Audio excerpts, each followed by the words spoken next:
Esta primera parte es sobre tumores benignos y las características radiológicas de los tumores. ¿Ok? Entonces, les voy a pedir que estén bien atentos porque son un montón de características. Aquí se va a caer un celular. Entonces, arrancamos.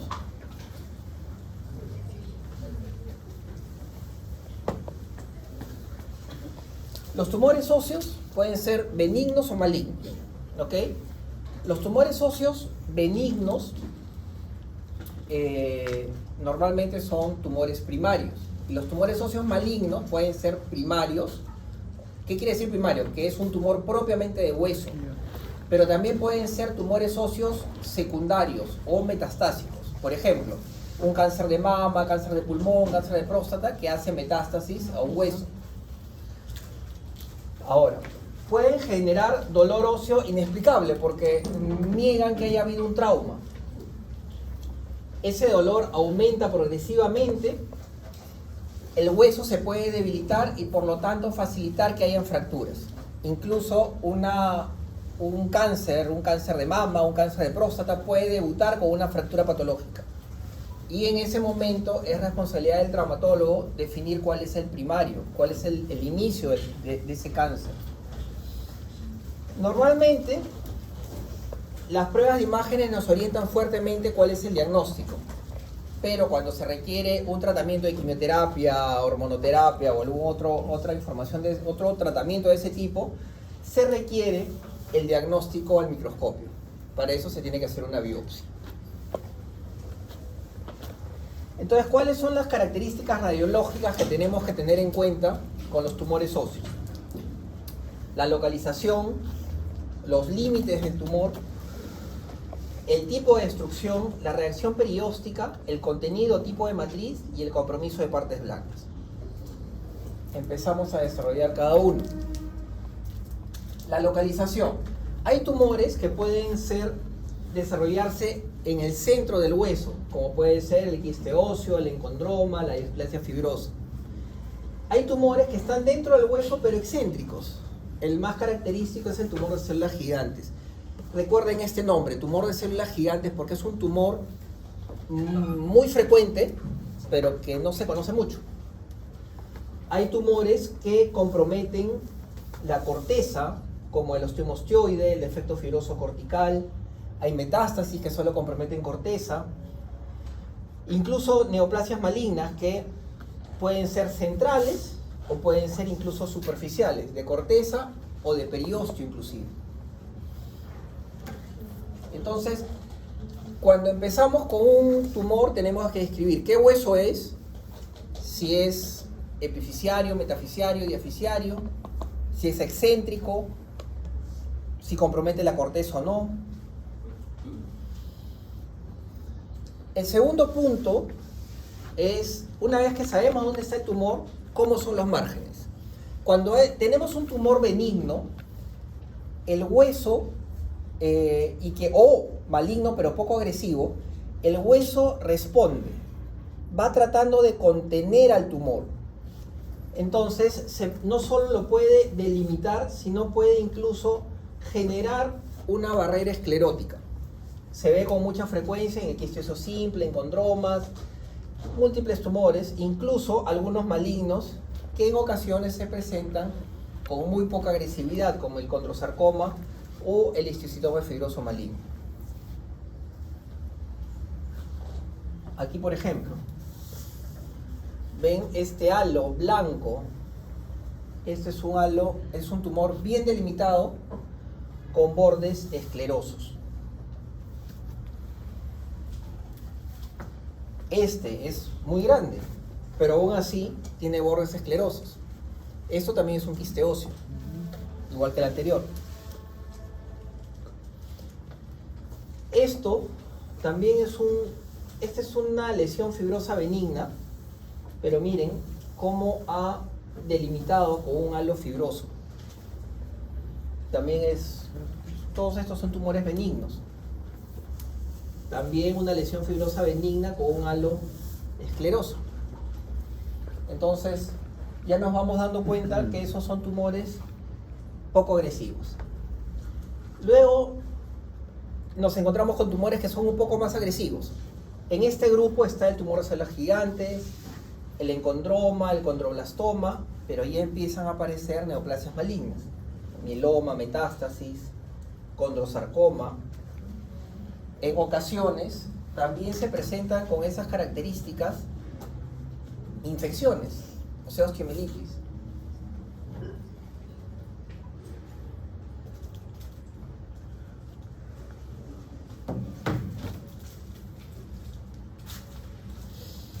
Por ejemplo acá, esto es un tumor de células gigantes, una lesión lítica, excéntrica, con bordes bien delimitados, pero sin esclerosis.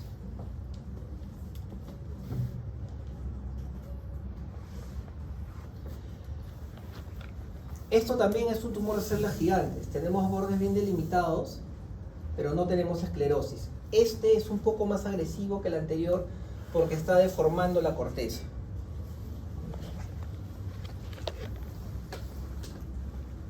Y el borde mal definido. El borde mal definido es característico de tumores malignos, como el condrosarcoma, el osteosarcoma, metástasis. Infecciones también pueden presentar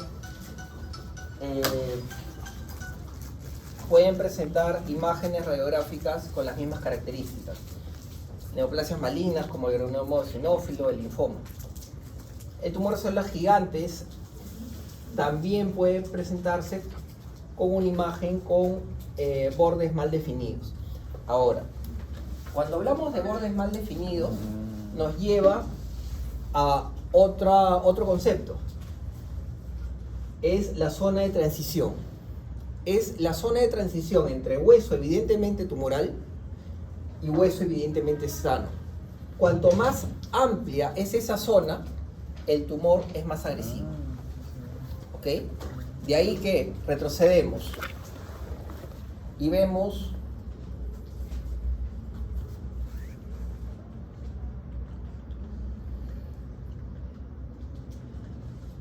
una de estas lesiones. No tenemos zona de transición. Aquí, por ejemplo, no tenemos ninguna zona de transición. Hay una línea y tenemos tumor y hueso sano. No hay ninguna duda. Esto es un tumor benigno. Pero ya cuando estamos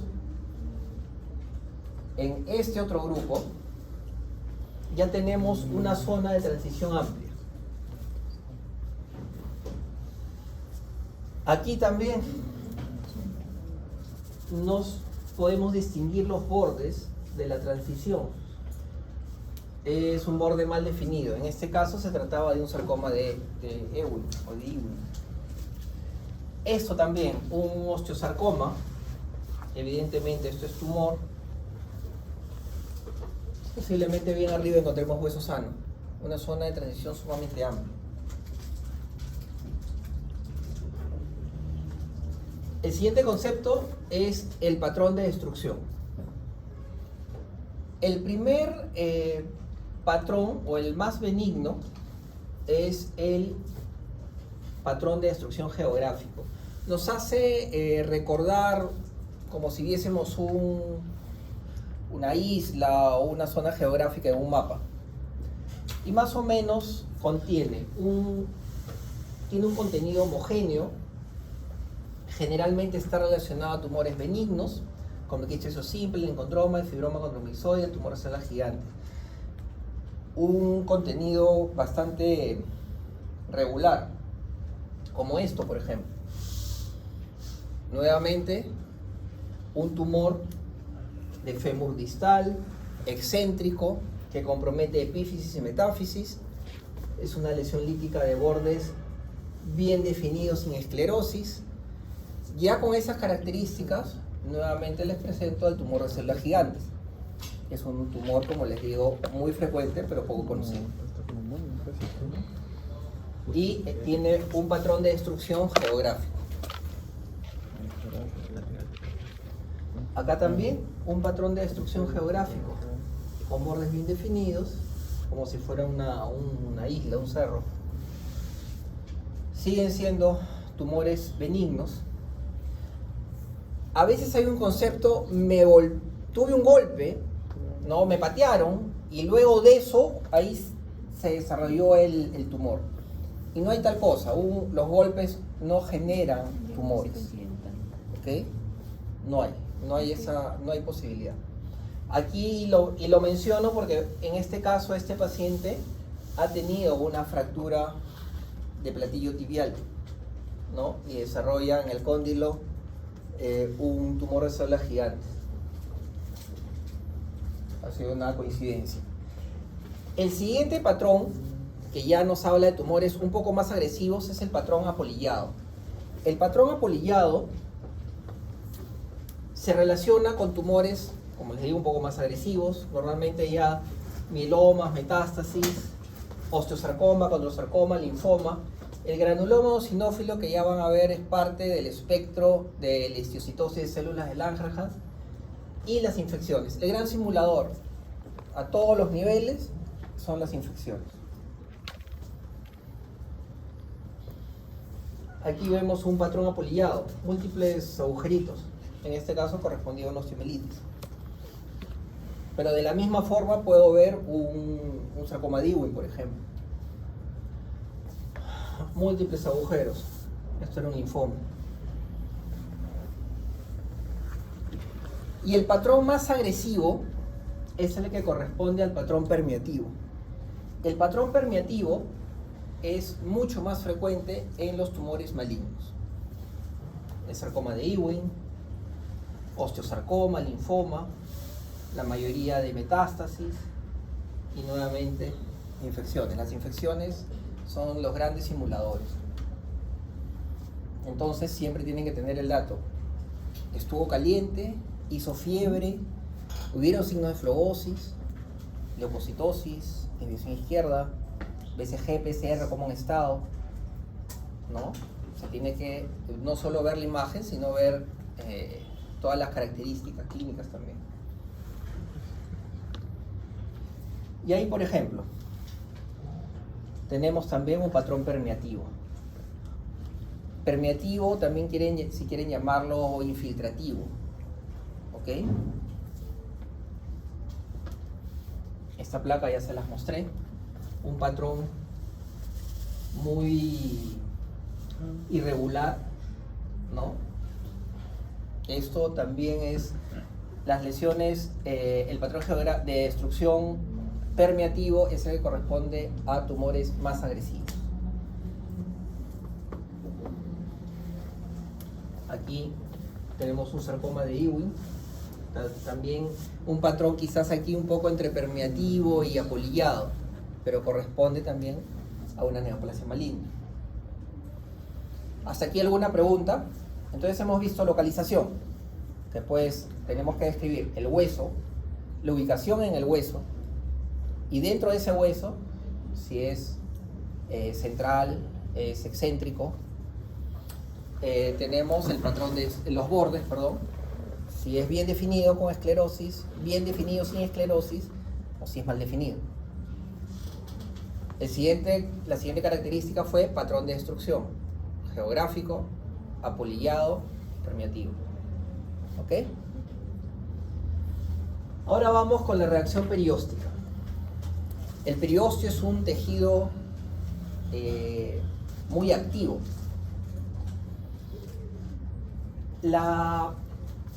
Cuando tiene una reacción continua, se puede confundir, o es la imagen que se da, por ejemplo, un callo óseo.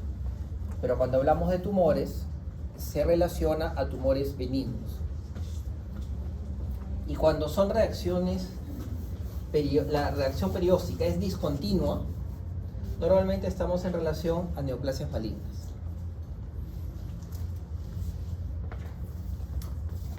Reacción ininterrumpida, generalmente relacionada a tumores benignos, y la reacción perióstica discontinua o interrumpida, generalmente relacionada a neoplasias malignas. Aquí, por ejemplo, tenemos una reacción perióstica continua, pero vemos, creo que se llega a ver, aquí hay un huequito. Ese es el nido de un tumor que se llama osteoma ostioide.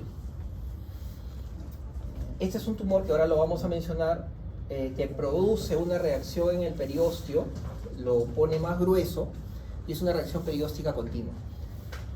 Este es un tumor que generalmente se da en niños y causa característicamente dolor nocturno.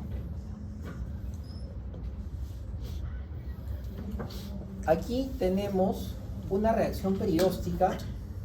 Si bien la superficie es continua, son como capas, ¿no? Esto nos hace pensar que puede ser un sarcoma de Ewing o Ewing. Sin embargo, en este caso se trataba de una osteomielitis, ¿no? Preguntas: BCG-PCR elevado, leucocitosis, había flogosis en este caso en la extremidad.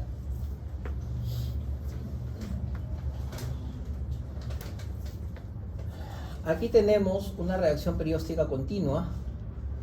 En estos casos se trató de osteomielitis también.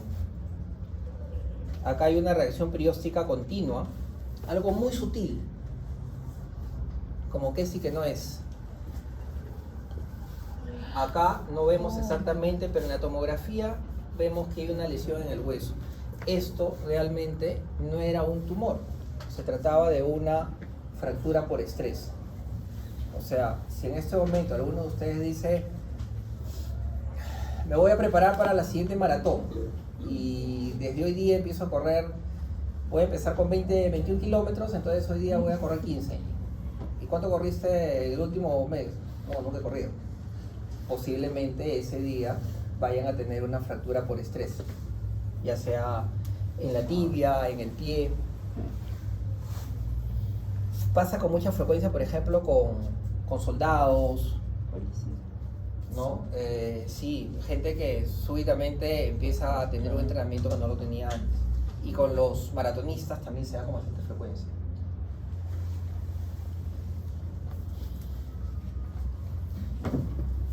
¿Se llega a ver?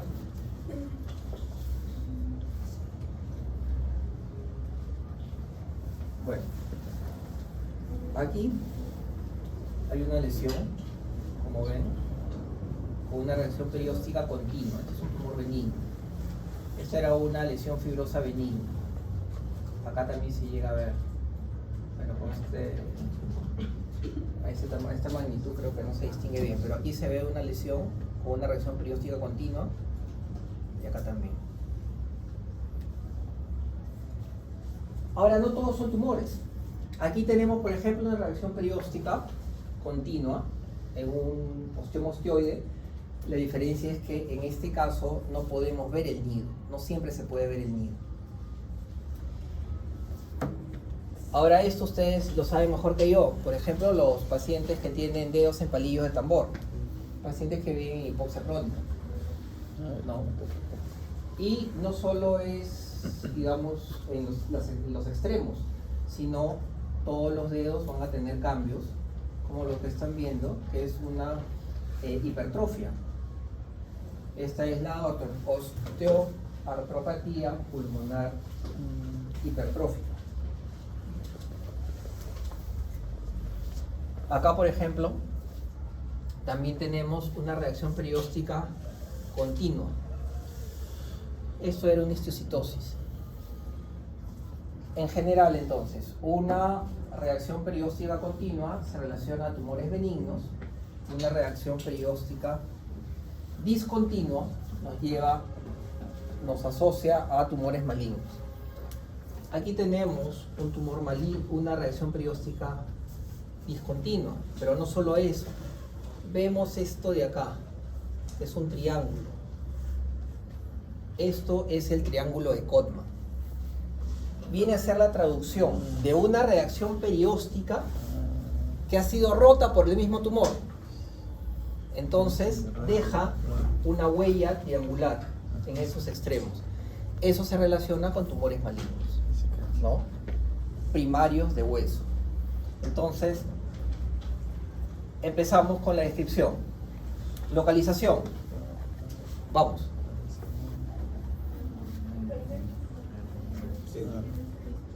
¿Qué hueso es? Fémur. Bueno, sí, se la roca.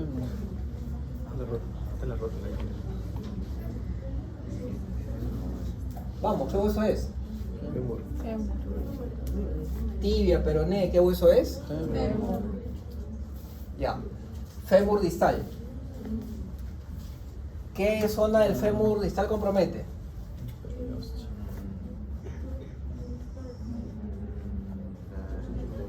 Diáfisis, metáfisis y epífisis. Ya. Vamos. ¿Qué más? Patrón de destrucción. Perdón, bordes. ¿Bien definidos o mal definidos? Mal definido. Mal definidos, muy bien.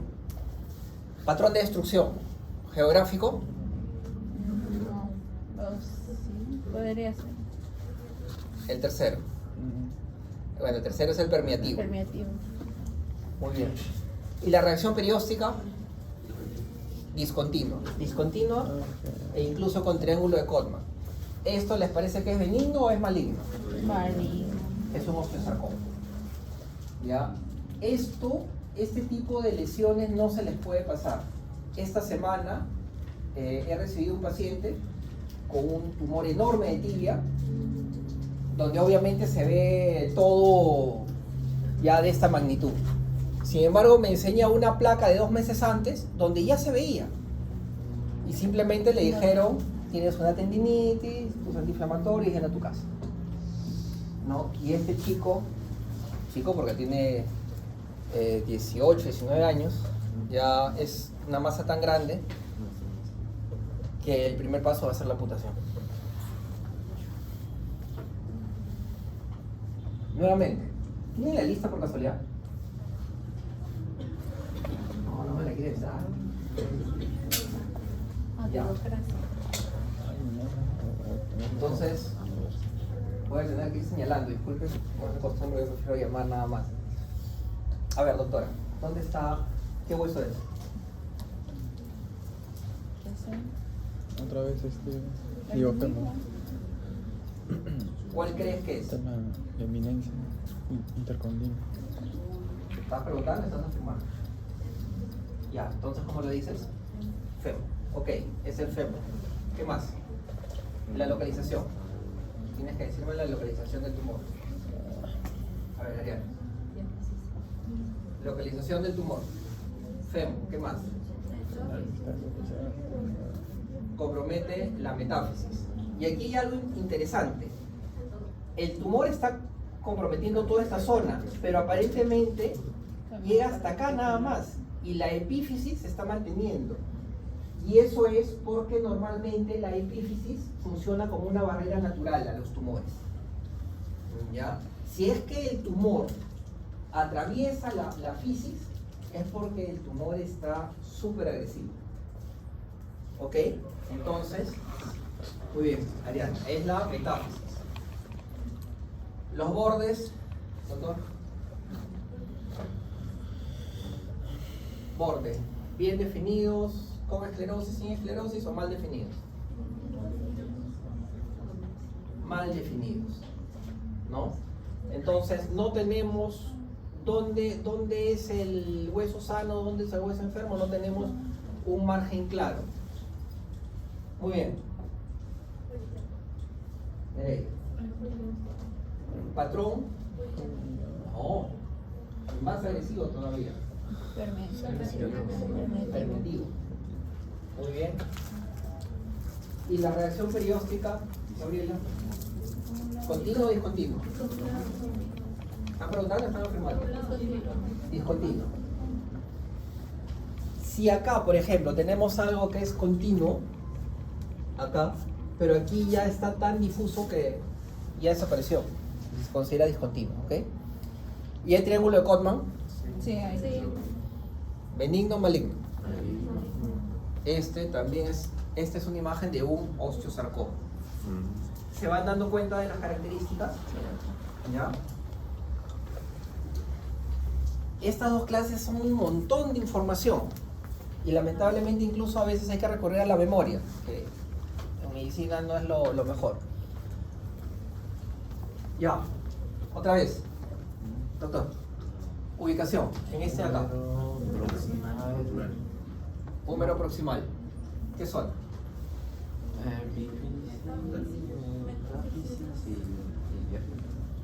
Diáfisis proximal, metáfisis. Parece que respeta aquí la epífisis, ¿no? Muy bien. Bordes. Doctor. Bordes mal definidos. Bordes mal definidos. Patrón de destrucción. Permeativo. Permeativo. Y reacción perióstica. Sí, discontinuo. Esto es una reacción perióstica discontinua en sol radiante. Son reales. Ah, sí. ¿Ya? Entonces, esto, benigno maligno. Maligno. Ya nunca se les va a escapar. ¿Ok? Y acá, básicamente las mismas características, pero en fémur proximal. Ya. Esto es básicamente lo mismo, pero con un borde en cepillo. Viene a ser como un sol radiante, pero más chiquito. Es un borde en cepillo, ¿ok? Nuevamente, otro sarcoma. Sol radiante, bordes mal definidos, fémur proximal, compromete diáfisis proximal, metáfisis. Es un osteosarcoma.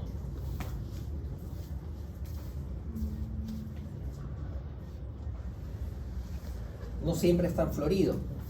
Aquí tenemos un borde en cepillo con una lesión osteoblástica, y ahí esto nos relaciona al siguiente parámetro. Miren, la reacción perióstica, aquí tenemos una lesión de bordes mal definidos. Incluso si alguien la ve ahí y no ha pasado por una clase de estas, va a decir no hay nada, ¿no? Acá tiene un borde, una reacción perióstica en capas, ¿no? ¿Ha habido fiebre? No. ¿Leucocitosis? No, tampoco. Nada. Ningún signo de flebosis. Esto es un sarcoma de EU. ¿Ok? Y esta es una placa que tiene trampa. Entonces la voy a escribir. Si a nosotros nos llega un paciente, la idea es ver sus imágenes previo a procedimientos, previo a biopsia, previo a manipulación. Aquí podemos decir, uy, ¿qué son estas rayas? Y el problema es que esto era un quiste óseo que le han metido injerto de cresta, ¿no? Y puedo decir que es injerto de cresta porque estos son fragmentos de corteza. ¿Ya? Entonces, esto no es una placa que nos sirva para el diagnóstico. Y como ven, hasta ahora hemos descrito full rayos X. El examen más importante para el diagnóstico de los tumores óseos es la placa de rayos X. ¿Ok? No es la resonancia, no es la tomografía, es la placa. El siguiente parámetro, ¿hasta ahí alguna pregunta? Se han ubicado, ¿verdad? Sí. El siguiente parámetro es la matriz intercelular. ¿Cómo es el contenido de ese tumor? Puede haber contenido de hueso, puede haber contenido de cartílago, se pueden ver imágenes o calcificaciones como puntos, o como racimos de huma que confluyen, o como comas, en fin. Eso es lo que nos va a dar la matriz. Generalmente hablamos que tiene una matriz condroblástica o cartilaginosa y osteoblástica, o que forma osteoide, que forma hueso.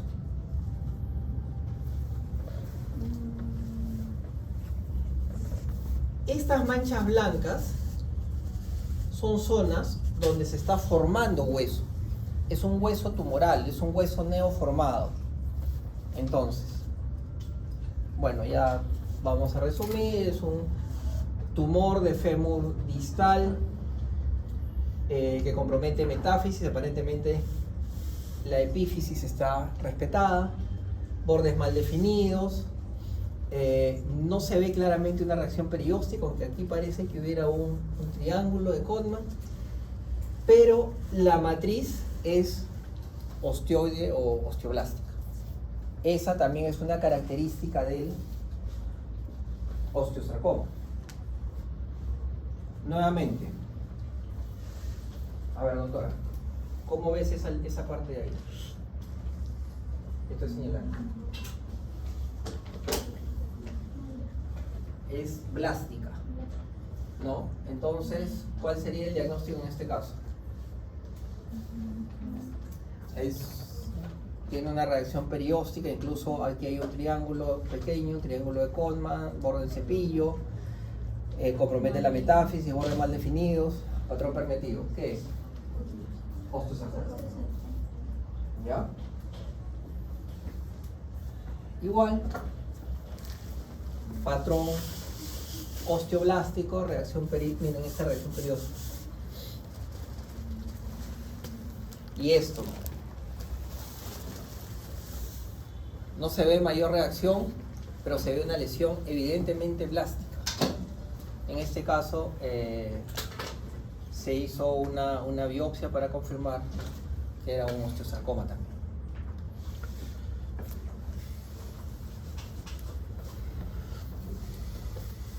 El osteomosteoide, bueno, en este caso visto por adelante, si lo vemos de costado posiblemente estaríamos viendo un abultamiento en la corteza, pero lo vemos de frente, se ve como una mancha blanca, porque forma hueso. El osteomosteoide es un tumor que forma hueso, pero es un tumor benigno.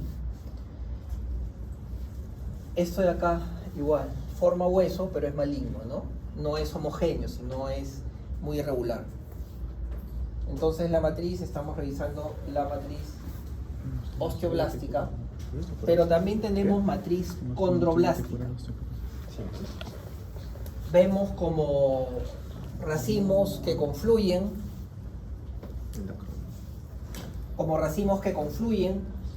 ¿no?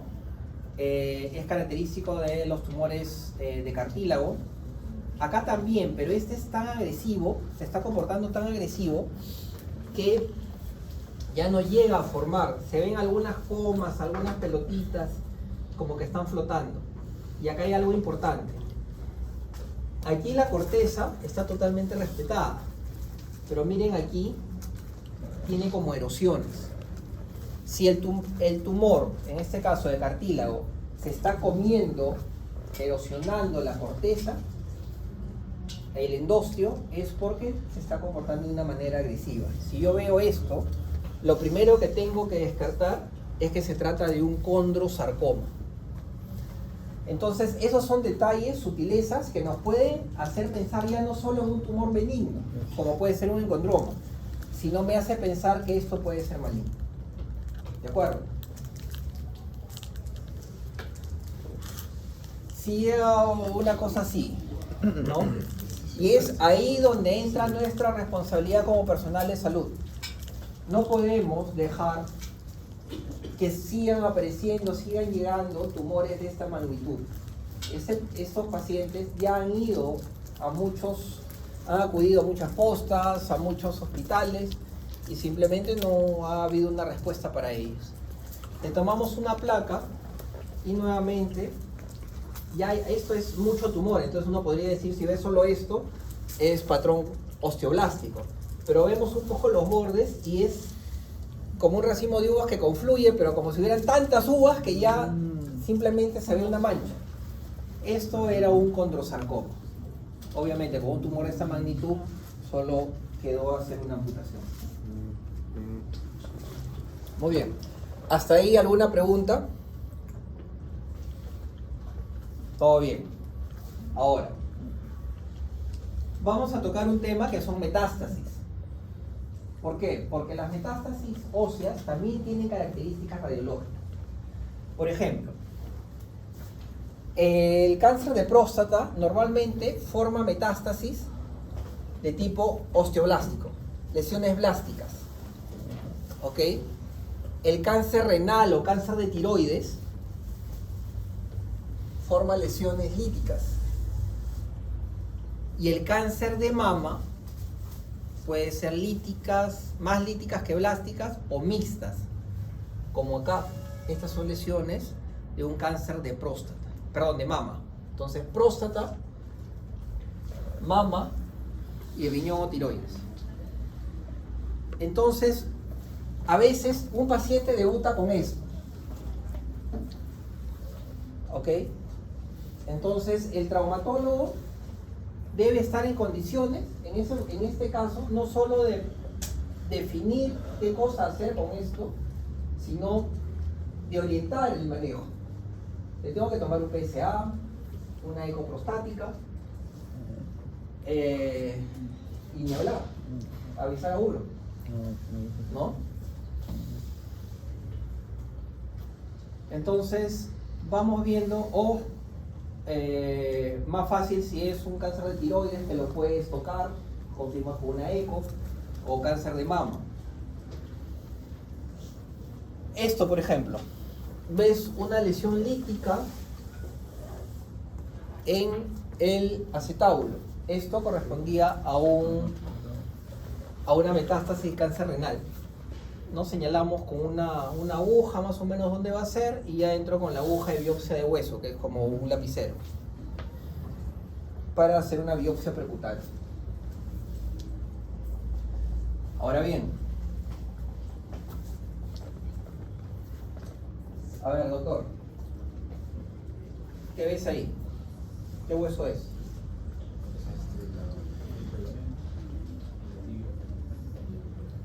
Este de acá, ¿qué hueso es? ¿Qué hueso está comprometido? ¿La tibia? El peroné.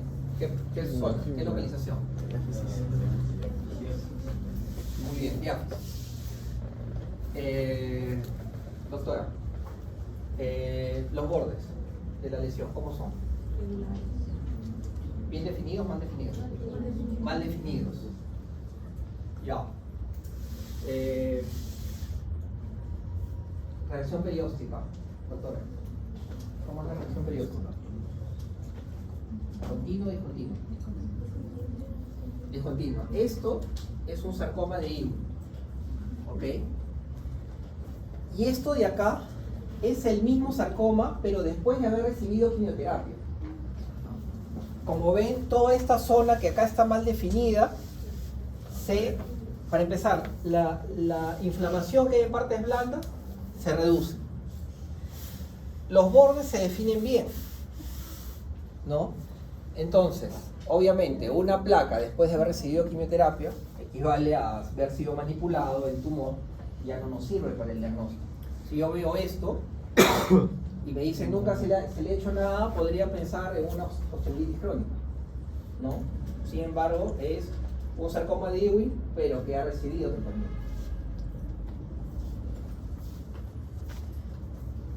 Y el último parámetro de las características radiológicas es el compromiso de partes blandas. Esto lo podrán ver así enorme, pero no se trata de un tumor maligno, es un tumor de células gigantes del primer metacarpiano. Había prácticamente destruido el hueso. Versus el otro extremo, un tumor de células gigantes también que está confinado dentro del hueso, con nulo compromiso de partes blandas. Entonces tenemos esos extremos. ¿Ok? Muy bien. ¿Preguntas? ¿Comentarios? Básicamente esas son las características radiológicas, ¿no? Entonces si yo les digo, llega un niño a la emergencia de 8 años que estuvo jugando un partidito, se tuerce el tobillo y bueno, se hincha, lo llevan a tomar una placa.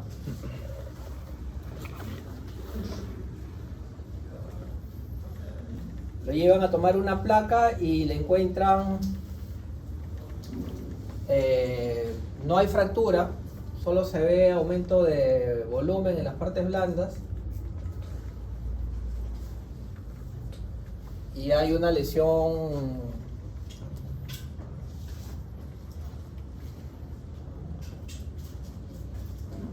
acá, por ejemplo, y ven esto. Entonces, tengan en cuenta que muchas veces los tumores óseos benignos son encontrados solo como hallazgos, porque muchas veces no dan síntomas. ¿Ok?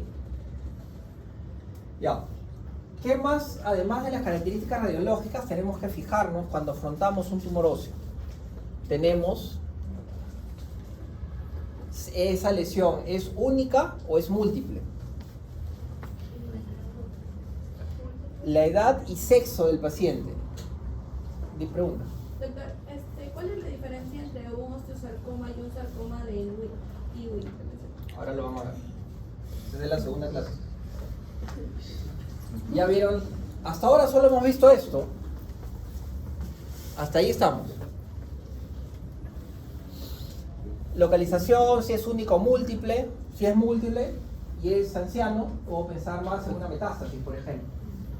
Si es un niño y tiene lesiones óseas múltiples, puedo pensar en histocitos de célula de Langerhans o quizás un neuroblastoma metastásico.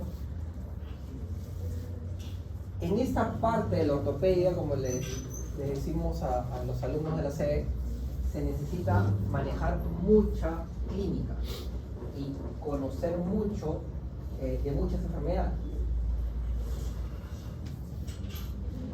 Por ejemplo, si el paciente es joven, un niño, es poco probable que si tiene un tumor es más probable que tenga un tumor benigno, que es el plomito, a que tenga un tumor maligno, como si de repente aparece una anciana con un tumor óseo, ¿no?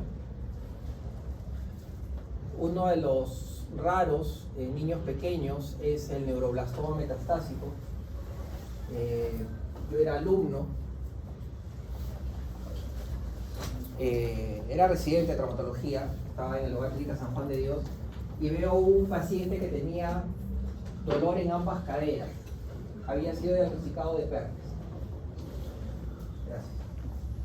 Había sido diagnosticado de enfermedad de Pernes bilateral. Y a este paciente estaba en tratamiento, contracción y todo, seguro lo han llevado en el tema de Pernes. Y sin embargo, el niño empieza a desarrollar dolor abdominal. Le toman una eco y se ve una masa, ¿no?, en la suprarrenal. Entonces, lo que realmente tenía en las caderas no era ninguna enfermedad de Pernes. Lo que tenía era un neuroblastoma metastásico que había hecho metástasis en ambas caderas, en ambas cabezas femorales. Entonces, no podemos limitarnos a ver solamente tiene esto en el hueso. Tenemos que examinar al paciente. Tenemos que hacer ganglios, hepatoesplenomegalia, qué otras lesiones hay e interrogar qué otros datos nos puede dar el paciente. ¿Ok?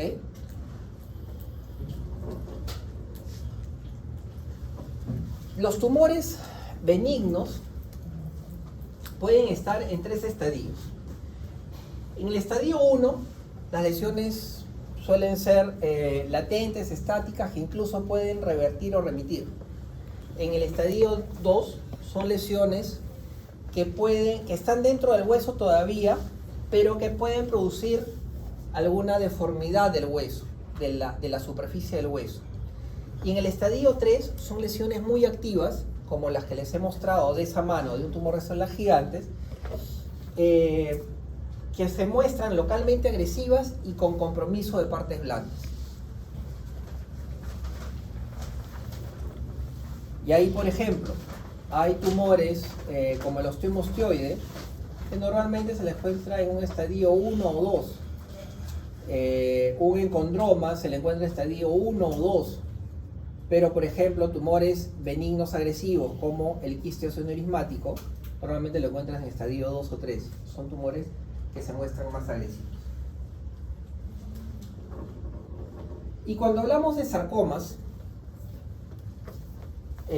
hablamos de estadio 1, 2 y 3. 1, cuando el grado histológico es bajo.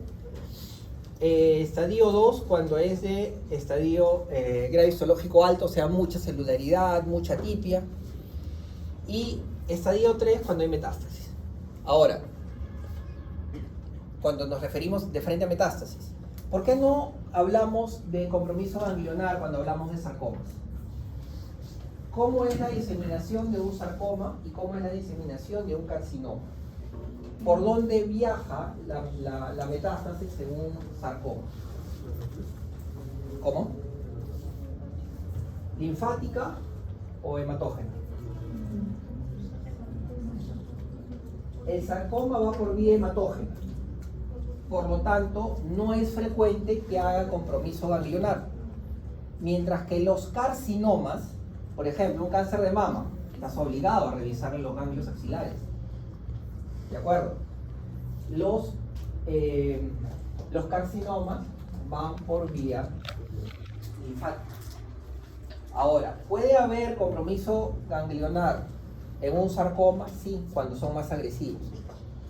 Como por ejemplo el sarcoma de Ewing se considera un tumor más agresivo que el osteosarcoma.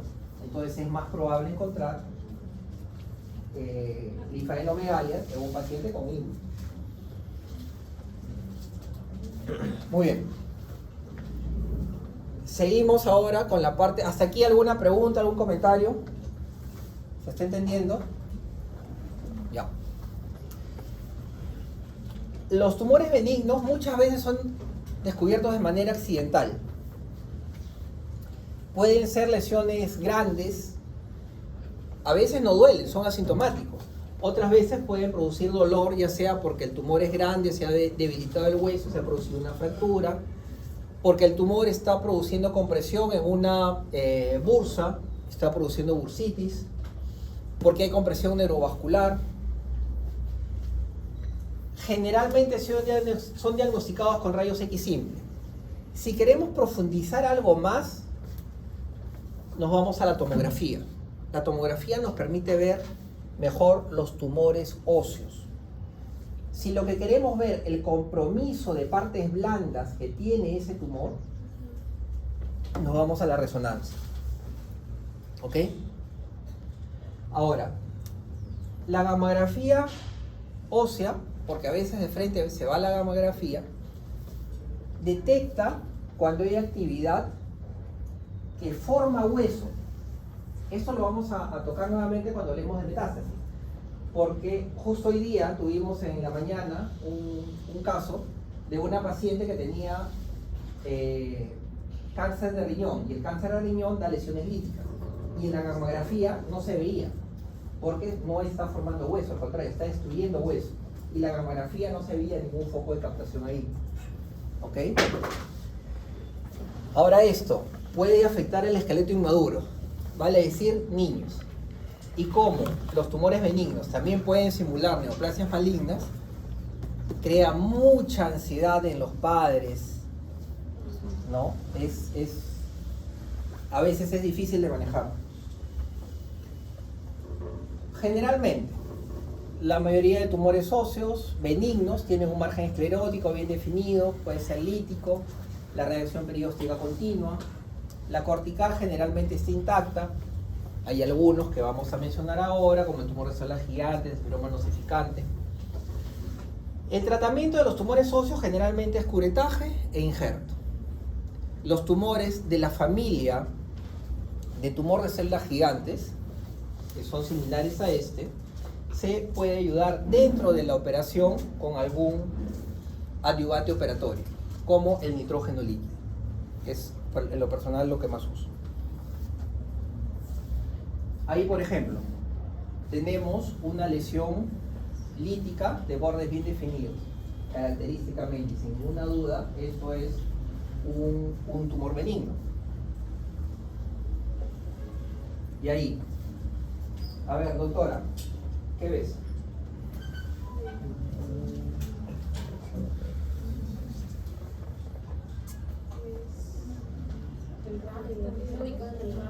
Radio distal. ¿Qué ha pasado con esa superficie del radio? Esa es la altura normal del radio, y llevar un tramo de muñeca, ¿verdad? Sí. ¿Esa es la altura normal del radio? No. No, ha colapsado. Sí. Ok, ¿qué más? Superficie irregular. Esto viene a ser, o realmente es el diagnóstico de un tumor de células gigantes, ¿no? Dentro de los estadios clínicos es un estadio clínico 2. ¿Por qué? Porque es un tumor que todavía está en el hueso, pero que ha deformado la superficie. Ahora, los tumores benignos los separamos en osteoblásticos, condrales, lesiones fibrosas y fibra histocítica. Esta es una clasificación de la OMS.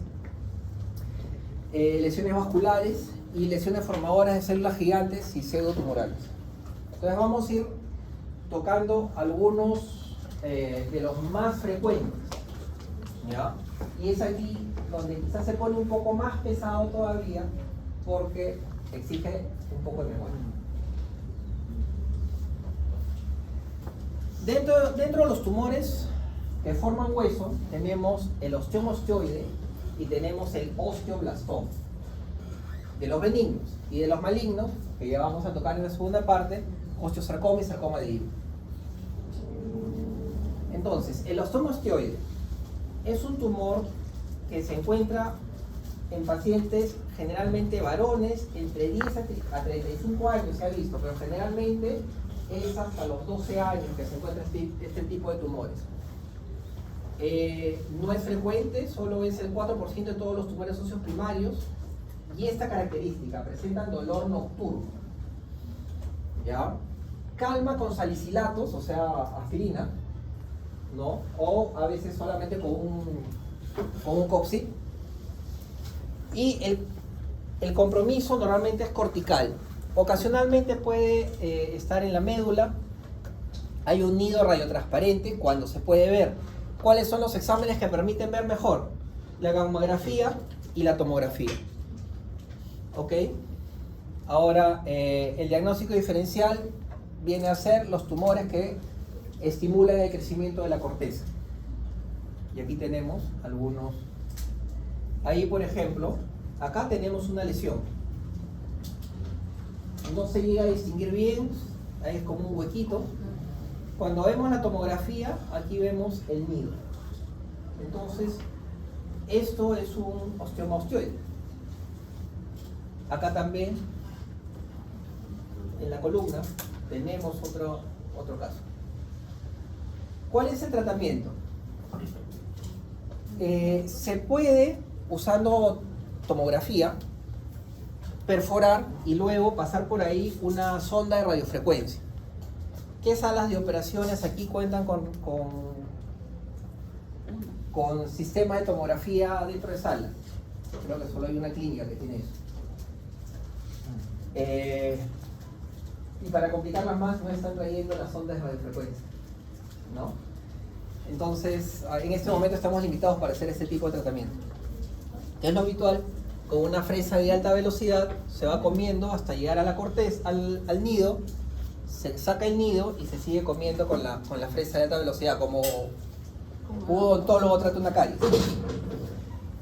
Pero, ojalá sea tan sencillo como llegar a ver el nido.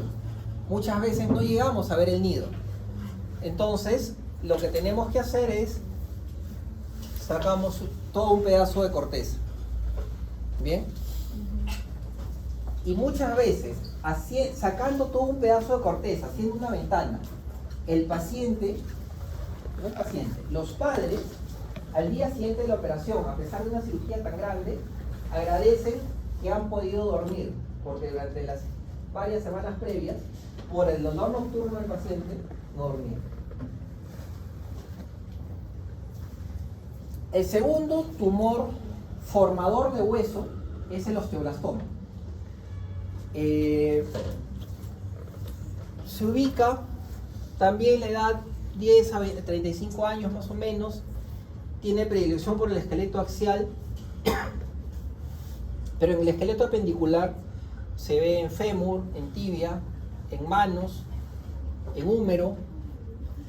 Es un dolor permanente, no solo nocturno, no calma con medicación como el anterior, y tiene un tamaño más grande, entre 1.5 a 2 centímetros o más, ¿no?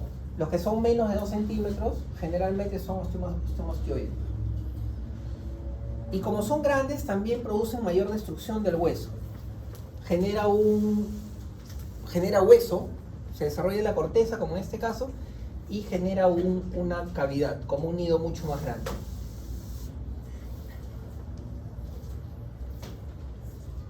El tratamiento, una vez más, curetaje, se raspa y se coloca injerto.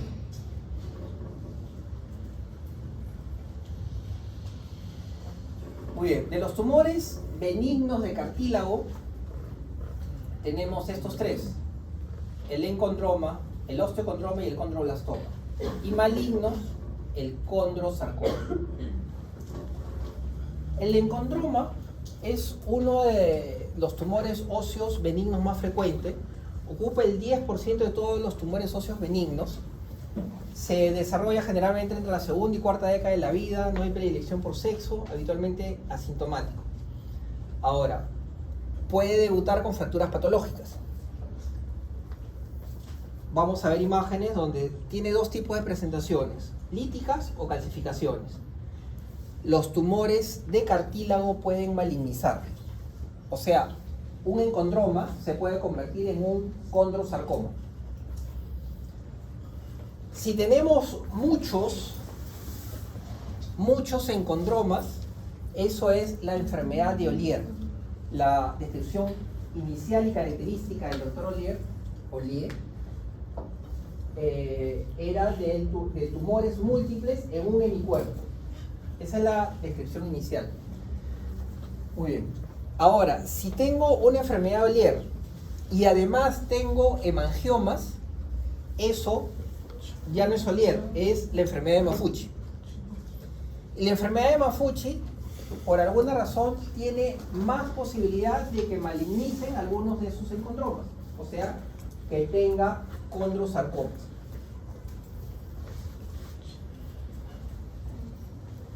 Entonces miren esto. Estas lesiones líticas. El tumor óseo benigno más frecuente en la mano es el encondroma, con una lesión lítica. En huesos grandes, normalmente la lesión se ve como calcificaciones, punteada o como racimos que confluyen. Y ahí, por ejemplo, vean cómo se adelgaza la corteza. Es como una cáscara de huevo, donde ya, bueno, hemos abordado el hueso, lo hemos cureteado y queda como una cavidad, ¿no? Y ahí, por ejemplo, este era un paciente con enfermedad de Ollier, ¿no? Múltiples deformidades.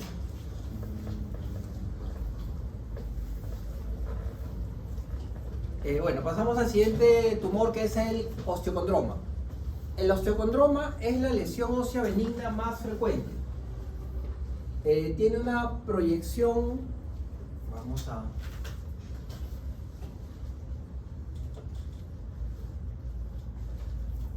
tiene una proyección ósea que tiene una cubierta cartilaginosa en las dos presentaciones. Tanto esta es la pediculada y esta es la sésile, como un cerrito. Entonces, el osteocondroma puede malignizar. Menos del 1% de los casos malignizan. Exactamente es el 0.4% de casos que malignizan.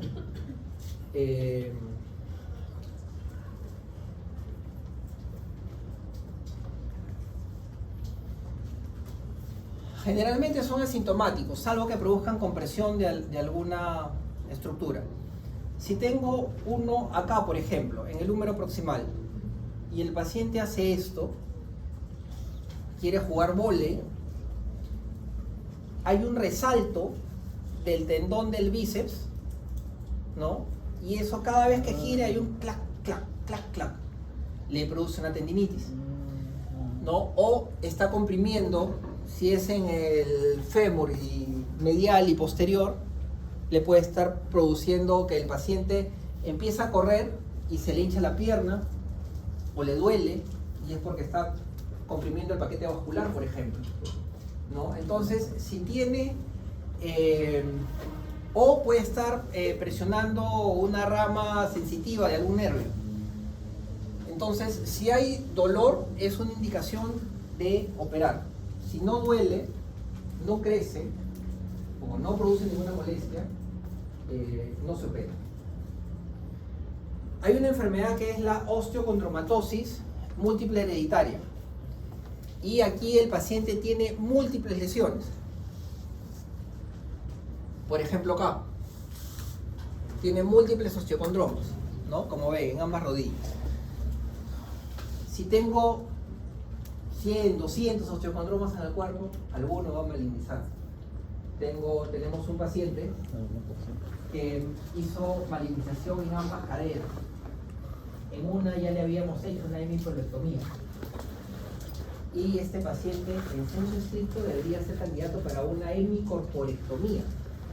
Sin embargo, tiene un osteocondroma que se ha metido de pulmón y ha malignizado también. Entonces, si le estamos dejando arriba, no podríamos ser tan agresivos abajo. Y cirugía de tórax ya lo ha considerado inoperable. Muy bien. El siguiente tumor formador de cartílago es el condroblastoma. Es un tumor epifisiario que forma cartílago, pero que también contiene células gigantes. Ocupa menos del 1% de los tumores óseos. Generalmente se encuentra en las epífisis. Es un tumor característicamente epifisiario. ¿Ok? Ahora, ¿dónde se encuentra generalmente? Alrededor de la rodilla o en el húmero proximal. Son los sitios de preferencia. Es más frecuente en varones que en mujeres. Esta presentación en las epífisis aparece antes de la maduración esquelética. Se trata de una lesión lítica con bordes esclerosos, patrón geográfico. Ahora, esto de acá. ¿Está bien que yo haya escrito una cosa así? Un tumor benigno que hace metástasis pulmonar. ¿Los tumores benignos hacen metástasis? No, ¿verdad? Eso es lo que se llama en derecho falacia ad populum. El conocimiento no es democrático. Sí pueden desarrollar metástasis óseas. Uno de ellos es el condroblastoma. El condroblastoma puede desarrollar metástasis pulmonar. Y el tumor de células gigantes también puede desarrollar metástasis pulmonar. Entonces, eso de que los tumores benignos no producen metástasis pulmonar es falso. O producir metástasis es falso. ¿Ok?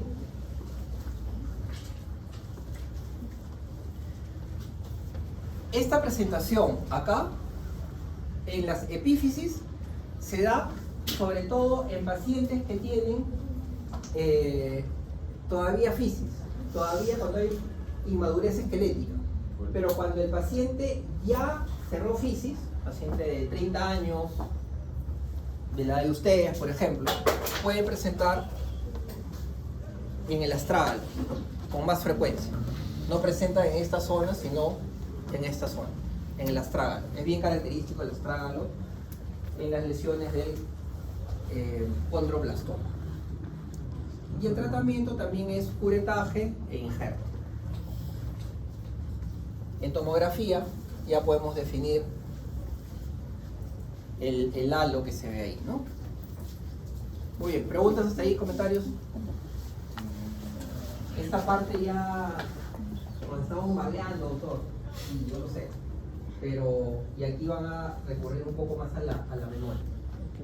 Entonces van viendo que tenemos múltiples tipos de tumores. Pasamos con las lesiones fibrosas.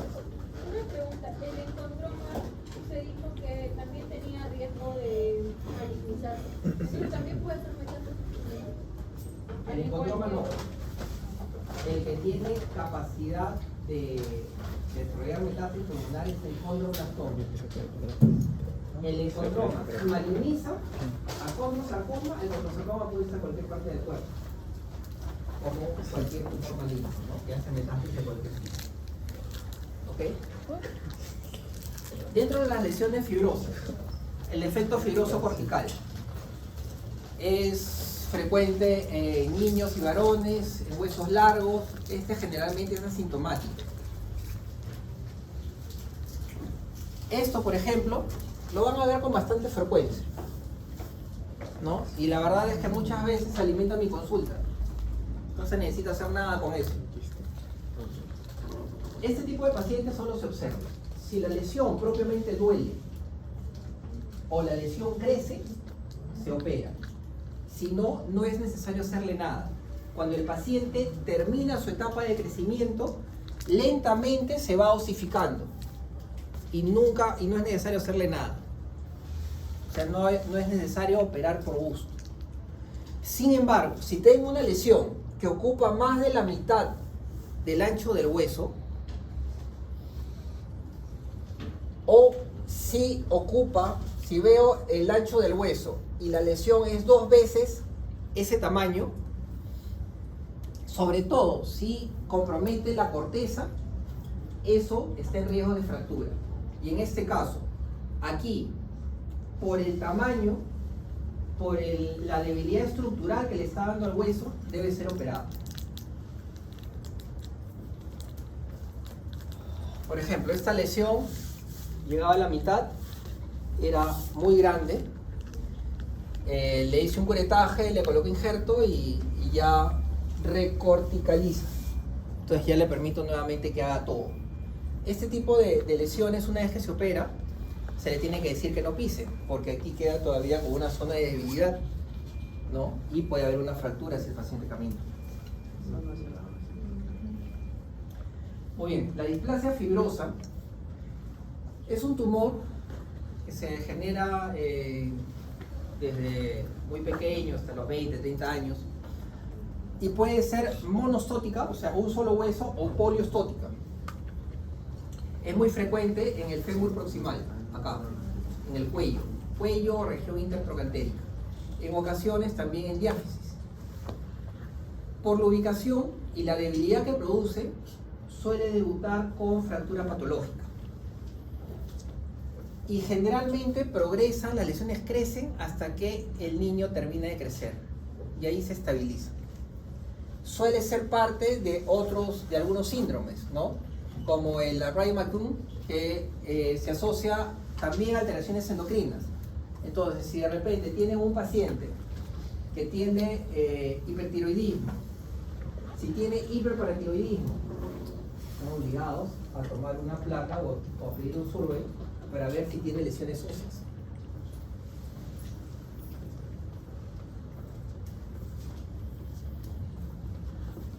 Para que recorren un poquito, me lo encargó el doctor Palomino, lesiones, un tumor fibroso donde hay células alargadas, fusiformes. Eso es característica de los tumores fibrosos. Acá, por ejemplo, se van produciendo microfracturas y pierde el ángulo que debería tener. De 135, en este caso ya está a 90 grados esta cadera, ¿no? Pueden haber fracturas también por debilidad estructural que produce el hueso. Y a veces se da este tipo de lesiones con más frecuencia en la región de la cara o de la calota.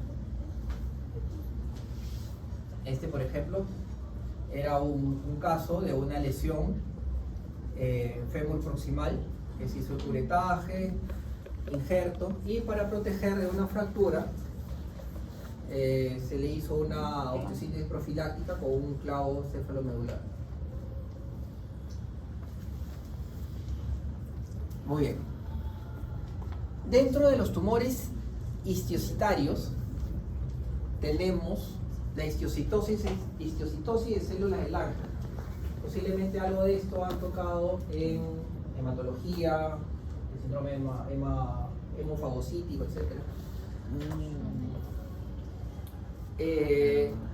Esto es una proliferación de células de Lange. Tenemos todo un espectro. Podemos tener una lesión ósea aislada, ¿no? O quizás unas lesiones que solo comprometen el hueso. Eso se llama granuloma eosinófilo. Cuando hay histiocitosis, pero que está confinada solamente a un sistema, un aparato o sistema, está en la definición, se le llama granuloma eosinófilo. ¿Ok? Pero si ya compromete Por ejemplo, tengo linfadenogalias, tengo hepatoesplenomegalia y tengo lesiones óseas, bueno, es una histiocytosis de células del ángel. Ahora, si tengo además diabetes insípida y exoftalmos, se llama la enfermedad de Hans-Schuller-Christian. Esta presentación, Letter-Erzeuel, si tengo linfadenogalias, hepatoesplenomegalia, anemia y lesiones óseas, es una variedad donde el paciente puede morir. Entonces necesita quimioterapia. La histiocytosis, el tratamiento es la quimioterapia, salvo que tenga una lesión ósea única. En ese caso se aplica infiltración de corticoides. Antes lo que se hacía era el curetaje, pero ahora con una infiltración de corticoides se ha visto que va súper bien. Y se ve en niños pequeños, 5 a 10 años. Por ejemplo, este es, a ver, ¿qué ven ahí? A ver, ayúdame, ¿qué ves ahí? No ves nada, quizás. No te sientas mal porque muchos de los colegas ya recibidos no vieron nada.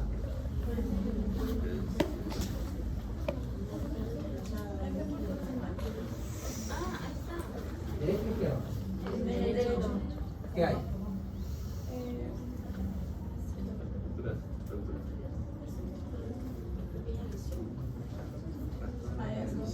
Acá hay una lesión lítica, ¿verdad? Bien delimitada. Tenía dolor. Vi la edad del paciente. La edad me orientó muchísimo. La niña tenía 9 años. Y no le vi otra cosa más.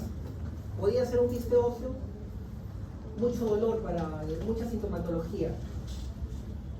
Le hice una biopsia y le infiltré corticoides, como en este caso también. Un niño pequeño, este tenía 5 años, le hice ingresé con una aguja de biopsia de hueso, tomé muestra y luego de tomar muestra volví a ingresar para colocar corticoides y fue suficiente. Ahora, ¿qué corticoide se coloca? Se tiene que colocar un corticoide de depósito. En este caso, todos los trabajos están hechos con acetato de metilprednisolona. ¿Ok? Ahora se está usando, están empezando a aparecer algunos trabajos con triamcinolona, pero hasta el momento todo lo escrito ha sido con el acetato de metilprednisolona. Ahora, este tipo de pacientes se le tiene que examinar, ver si hay hepatoesplenomegalia, si ganglios. Si hay hepatoesplenomegalia, ganglios, no hay más vuelta que dar, tienen que recibir quimioterapia.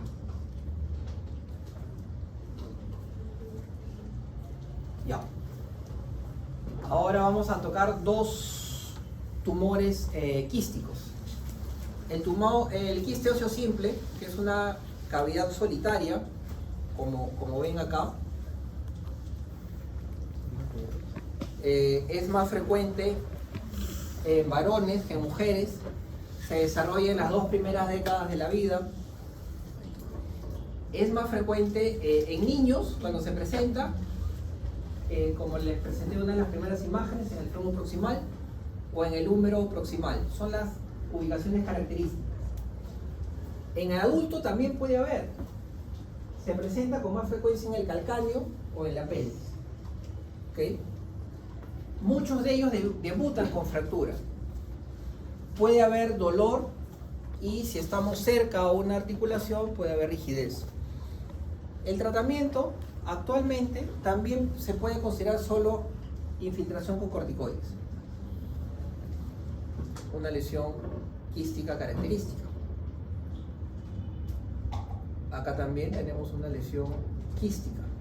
Tengamos en cuenta, por ejemplo, que aquí tengo un cartílago de crecimiento. ¿Qué pasa si yo soy agresivo y hago un curetaje en esta zona? ¿No crees? ¿Qué puede pasar? A ver, doctor, ayuda. ¿Qué puede pasar si hago un curetaje en esta zona?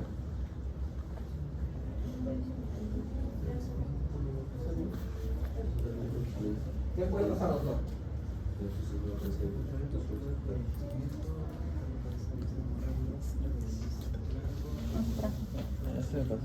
Estamos hablando del hueso.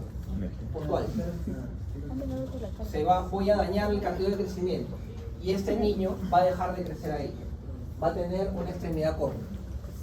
Entonces, ahí va a tener una dismetría iatrogénica. ¿Ok? 1000 veces prefiero solamente infiltrar corticoides. Que se vaya formando hueso. Eso lo puedo repetir 3 veces o hasta 4 veces con intervalos de 3 meses cada uno para que se absorba el corticoide. Si después de la 4ª vez no ha funcionado, ya puedo plantear curetaje. Pero después de haber conseguido formar algo de hueso que me aleje, que me separe del cartílago de crecimiento, para no dañar el cartílago de crecimiento. ¿Ok? ¿Se entendió la idea? Acá, por ejemplo, era un quiste óseo, le infiltré, empezó a formar hueso, empezó a formar más hueso. Esta fue la última vez que lo vi y después se mudó a Estados Unidos, ya no sabía más de este niño. Pero ya con un hueso de esta calidad, empezando pues con una cavidad lítica, el niño no tenía ninguna limitación realmente, ¿no? Y por una incisión, una vez más, un corte de 2-3 milímetros. Ahora, el quiste neurismático se da en pacientes generalmente menores de 20 años. Este es más frecuente en mujeres. Se encuentra más en metáfisis de huesos largos. Puede asociarse a otras lesiones. Por ejemplo, una displasia fibrosa puede estar asociada o puede contener dentro de esa displasia, puede contener quiste neurismático. O un osteosarcoma puede contener algunas zonas de quiste neurismático. Se trata de una lesión expansiva multiquística. O sea, así, múltiples tabiques. En este caso fue sometido a un curetaje, se le aplicó nitrógeno.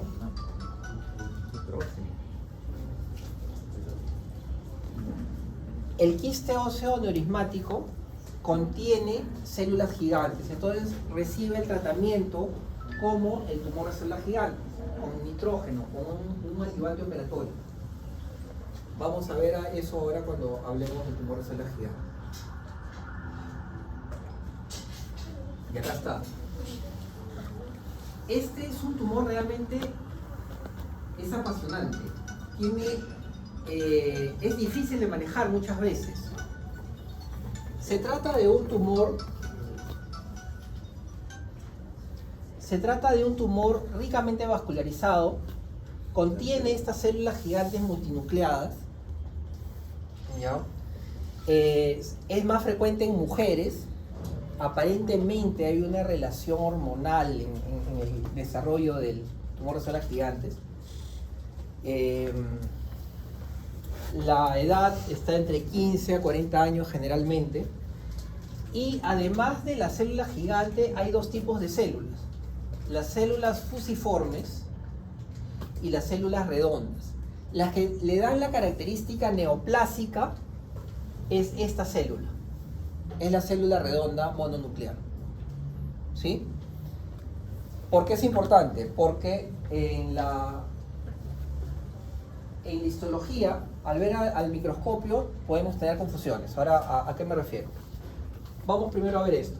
La clasificación radiológica de Campanacci, que está relacionada a los estadios que presentamos hace un momento. El Campanacci 1 es un tumor confinado al hueso. Campanacci 2 es un tumor confinado al hueso con remodelación de bordes. Y el Campanacci 3 ya hay compromiso de partes blandas. Ha roto la corteza y está lesionando el hueso. Partes blandas. Más o menos la mitad de los casos se da alrededor de la rodilla.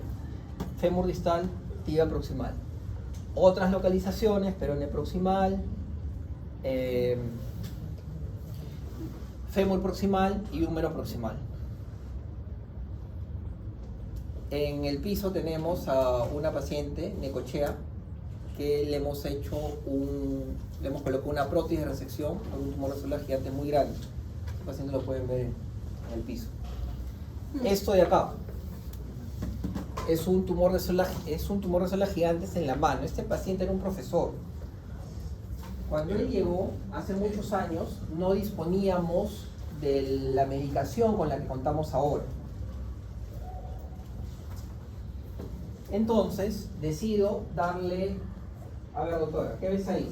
¿Qué diferencia ves en esas dos imágenes? Ahí y ahí. ¿Cómo? El lodo está destruido.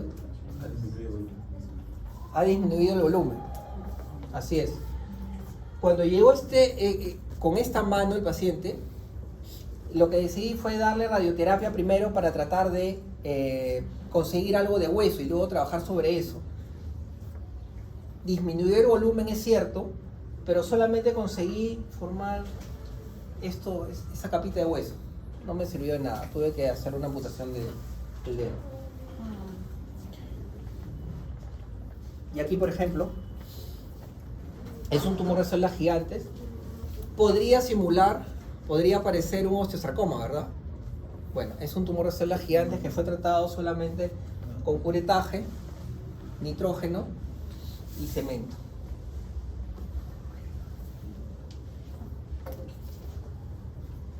Y aquí también, este es un paciente que ya había sido tratado previamente. Veíamos una lesión de 5x5 en el radio distal, pero veíamos en la placa una lesión no bien definida. Entonces, cuando ya nos fuimos a ver al paciente, tenía esto.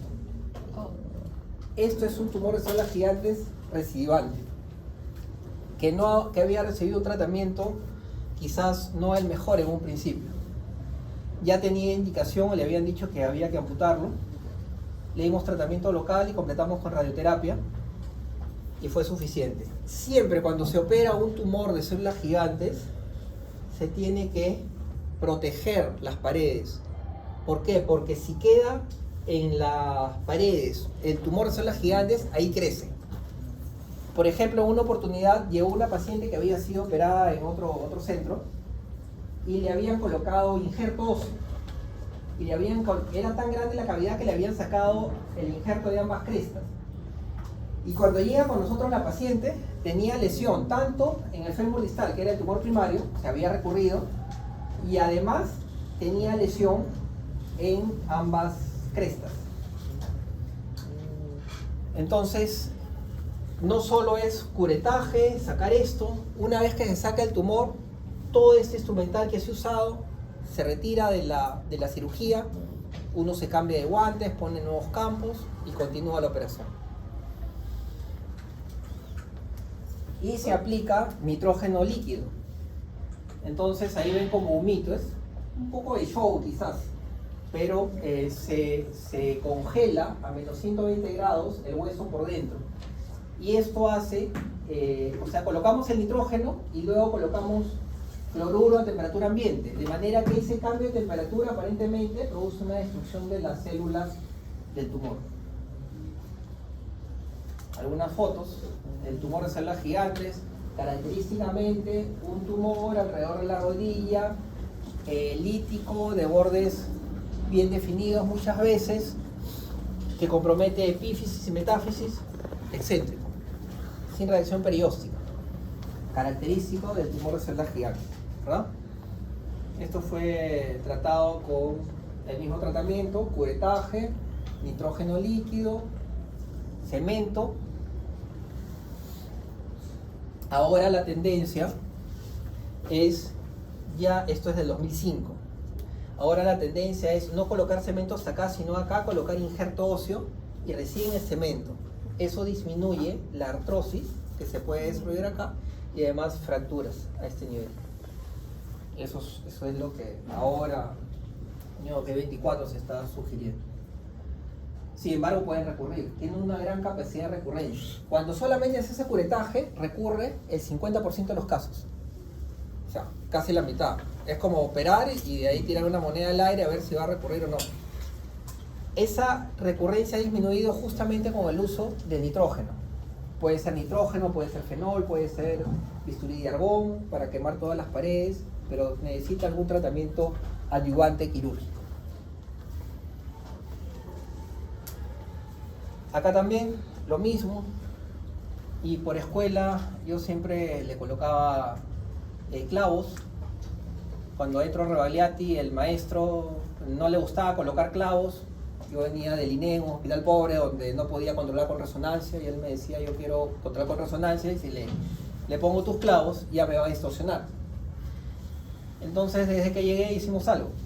Yo le seguía colocando los clavos, pero clavos de titanio. Entonces eso no le distorsionaba la imagen cuando él quería controlarlo con resonancia.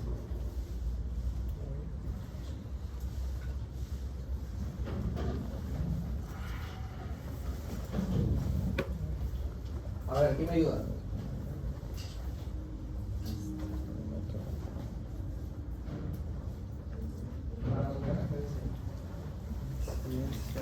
Cuestión anterior.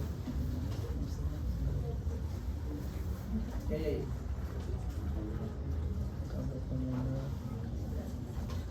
Así es.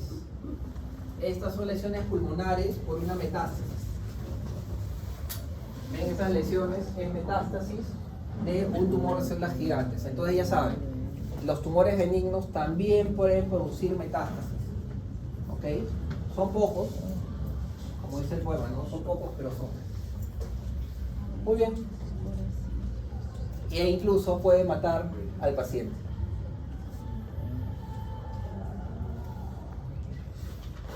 ¿Preguntas, comentarios?